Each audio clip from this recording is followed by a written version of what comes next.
મિત્રો આજે કેવું થયું ખબર કે હું નીચે જમવા જતી હતી તો મેં આને કીધું કે તમે આવજો હું જાઉં છું તો પછી હું જતી રહી એમ અને હું ભૂલથી સ્ટોપર દઈને જતી રહી તો હવે આ કેમ આવે એ તો ઉપર પુરાઈ ગયું ને એમ ટૂંકમાં એના જેવું થયું ને હવે મેં જમવાનું સ્ટાર્ટ કરી દીધું મારે શ્રાવણ મહિનો એટલે ઊભો ન થવાય હું આને રાડો પાડીને બોલાવું પછી સાંભળે ને મારો ફોન ટૂંકમાં એ ઉપર તો હવે નીચે તો હું કેવી રીતે કોન્ટેક્ટ કરું અને જ્યારે ટીવી ચાલુ હોય ને ત્યારે નીચે કોઈ સાંભળે નહીં તો કેટલી વાર રાહ જોઈ પણ આ પણ શું કરે ને મારા મનમાં એવું હતું કે આ બેટ લઈને એવા ઉપાડું એવો ઝઘડો કરું એ બધું પ્લાન ધવલ ક્યાં વહી ગયું મિટ્ટીમાં વેલાઈ ગયું બિકોઝ શું થયું ખબર કે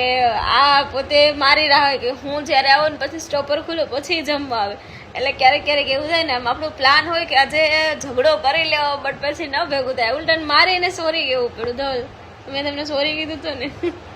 કેવું મજા આવી તમને સોરી સાંભળીને એને ટેવ નથી ને સોરી સાંભળવાની કારણ કે હું બહુ રેર કેસમાં કહેતી હોઉં